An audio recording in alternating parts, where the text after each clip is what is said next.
Bonjour, donc pour mon vidéo, je vous emmène en randonnée, parce que j'aime bien ça faire de la randonnée. Puis la nature, écoute, puis c'est un peu en lien avec la matière, on a vu beaucoup de choses sur l'environnement, puis en plus ça fait de l'activité physique. Puis donc c'est bon pour le social, puis ça coûte à peu près rien, donc c'est bon pour l'économique aussi. Donc on touche aux 3 sphères du développement durable. Je trouvais que c'était un bon lien à faire avec le cours. Puis on y va en mode analogue. Puis même pas d'internet, j'ai pas mon cell, j'ai pas ma montre. Je me reconnecte avec la nature, puis on y va. De toute façon, ça va bien aller. J'ai quand même pris des précautions. J'ai ma map, puis j'ai une petite boussole dans ma poche. Ça devrait bien aller. De toute façon, on connaît un petit peu le coin. Alors, c'est ça. Donc, intégrer le développement durable dans une organisation, pour moi, c'est surtout une façon de voir des opportunités là où, au départ, il n'y en avait pas. C'est une manière de prolonger donc, la durée de vie de l'entreprise en la rendant pertinente dans son contexte qui évolue tout le temps, avec ses parties prenantes qui évoluent tout le temps. Donc, on peut juste, grâce à ça, juste se questionner, est-ce qu'on est encore aligné avec notre époque? Est-ce qu'on est encore aligné avec nos partenaires? Donc, c'est ça. C'est une manière pour moi que je veux peut-être pouvoir utiliser dans ma vie, de pouvoir prolonger la durée de vie d'une entreprise, puis de rester pertinent, puis de trouver des opportunités d'affaires. Ce que j'ai trouvé intéressant dans le cours, c'est cette idée-là du processus un peu cyclique. C'est pas une ligne droite, c'est une roue qui tourne. Puis en même temps, c'est même peut-être quelques petits moteurs qui tournent parallèlement, eux, ensemble.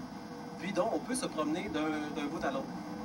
Ça nous permet justement de se remettre en question à toutes les phases du processus. C'est ce que je pourrais appeler du gros bon sens. En fait, j'appellerais plus ça du gros bon sens des affaires. Aujourd'hui, il y a beaucoup d'entreprises qui fonctionnent dans des cadres complètement à l'opposé du développement durable.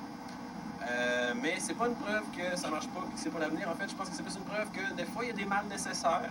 Puis c'est juste comme ça tend à disparaître, en fait. Là où je suis le plus ambivalent face à la matière, c'est peut-être le phénomène du greenwashing, en fait.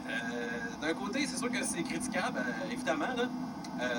Mais d'un autre côté, même si c'est superficiel, ça participe quand même au discours collectif. Ça contribue à ancrer l'idée que le développement durable, ça compte.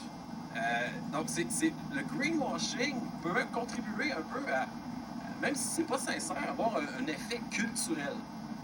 Mais en fait, c'est exactement ce que je trouve aussi problématique d'un sens, parce que on voit souvent des entreprises qui annoncent des cibles extrêmement ambitieuses, puis souvent sont liées au scope 3. C'est des éléments sur lesquels ils ont peu ou pas de contrôle. Donc l'exemple de Deloitte m'a particulièrement marqué. Elle disait qu'on va atteindre la carboneutralité en influençant massivement ses clients et fournisseurs, alors qu'on n'a absolument aucun contrôle dessus. Pour rester poli, c'est très optimiste. Est-ce qu'il vraiment y croit? Ou est-ce qu'ils répondent peut-être plus à une pression sociale? Est-ce qu'ils disent qu'est-ce qu'on veut entendre? Puis là, je me demande, si ces entreprises-là donnaient des objectifs qui étaient plus modestes, qui étaient plus réalistes, est-ce que leur performance financière en souffrirait? Mais j'ai bien peur que oui. C'est l'impression que ça me donne.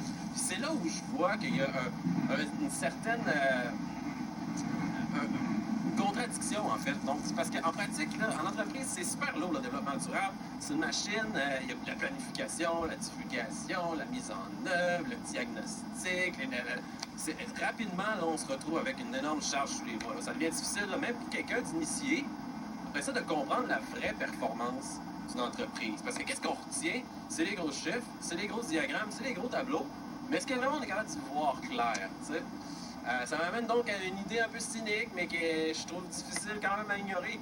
Une entreprise peut tirer des bénéfices d'une bonne image en développement durable sans nécessairement avoir une performance qui est équivalente en arrière de tout ça. Donc dire qu'on le fait peut parfois suffire, mais ça, selon moi, c'est en partie à cause de la lourdeur puis du caractère un peu facultatif de la divulgation du développement durable. Cela dit, il y a des nuances quand même. Donc, dans certains cas, comme chez Lactalis, eux, le lien de Scope 3, c'est très direct. C'est des partenaires. Les producteurs donc, sont vraiment intégrés à la chaîne de valeur. Puis, donc, il y a un partenariat. que là, les leviers, là, ils sont réels. Là, on peut, il y a même du mentorat. Là. Donc, on peut vraiment agir, puis cette symbiose-là marche pour de vrai. Donc, il y a beaucoup plus de sincérité chez Lactalis que chez Deloitte, par exemple.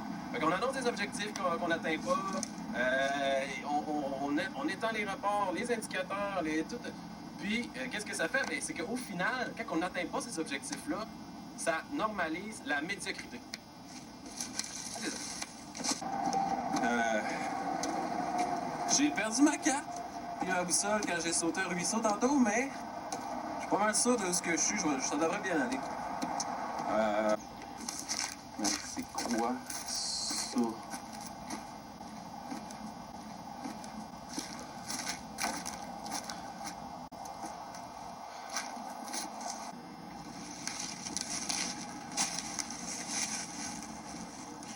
Ben, je pense que je suis perdu pour vrai. Ça fait quelques heures que je tourne en rond maintenant. I wish que j'aurais ma carte puis ma boussole que j'ai perdue. C'est comme perdre sa carte stratégique puis ses indicateurs sur son tableau de bord. Hein. On sait pas où qu'on s'en va, on sait pas ce qu'on est. Je te dirais que je sais même pas d'où j'arrive non plus. Fait que, de toute façon, tout ce qu'il me reste à faire, c'est compléter cette vidéo-là. Donc allons-y. Une de mes critiques du cours, en lien avec justement ce que je disais précédemment, c'est que les rapports de développement durable sont souvent très lourds, sont très remplis. Parfois, même, je dirais, souvent c'est du blabla.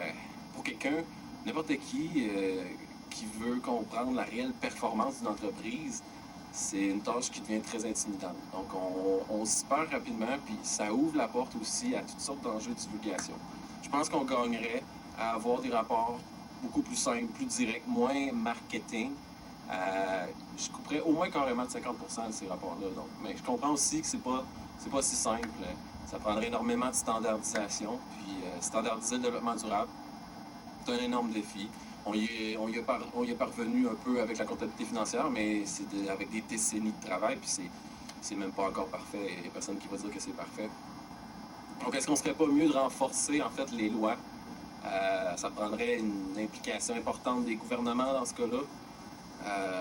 Les lois sociales, les lois environnementales.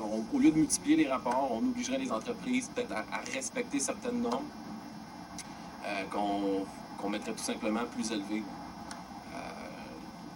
Le développement durable serait comme intégré, si on veut, naturellement dans les rapports financiers.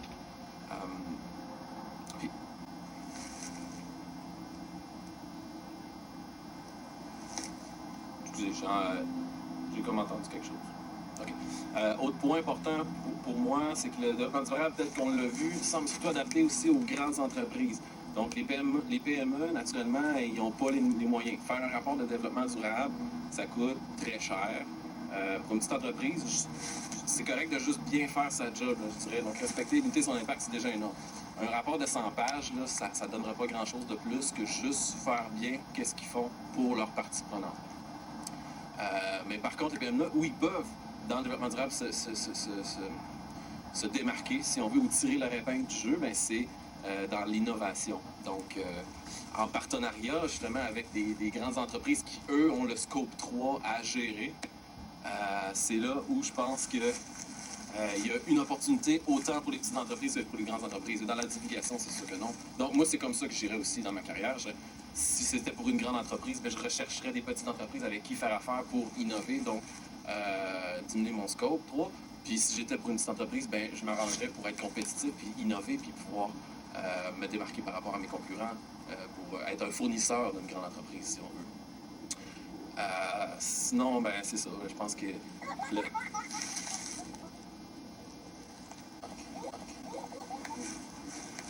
Ok, je vais juste continuer à marcher.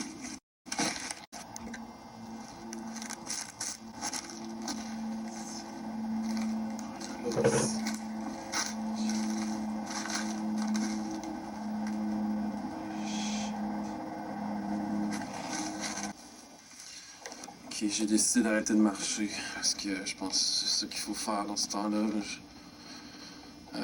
Ma blonde doit capoter à l'heure qu'il doit être rendu. De toute façon, je suis plus capable de marcher, je suis fatigué. J'ai soif, j'ai frette. Puis Tout ce qu'il me reste à faire, c'est finir cette vidéo-là. Fait que, allons-y. Donc, un des éléments les plus intéressants du cours, puis en lien avec qu'est-ce que j'ai proposé un peu plus tôt, ben, c'est l'idée que le développement durable, ça doit être complètement intégré à la gestion, parce que quand on met les trois sphères, l'économie, le social, l'environnemental ensemble, ben, c'est toujours l'économie qui va gagner. Donc, ça soulève quand même une question un peu plus large. Est-ce que, en tant qu'humain, on est capable de donner autant d'importance à l'environnement et au social qu'à l'économie? Quand on regarde l'histoire, les sociétés qui ont dominé sont rarement celles qui étaient les plus équilibrées sur ce plan-là. Donc, est-ce que la nature favorise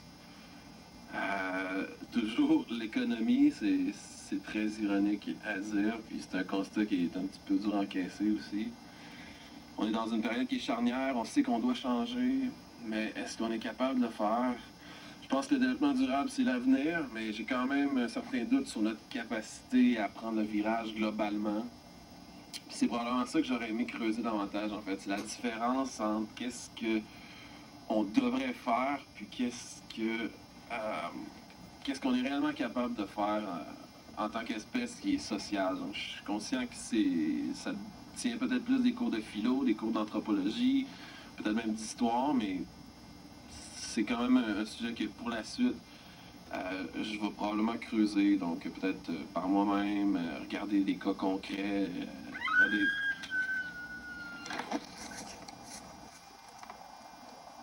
Laissez-moi tranquille!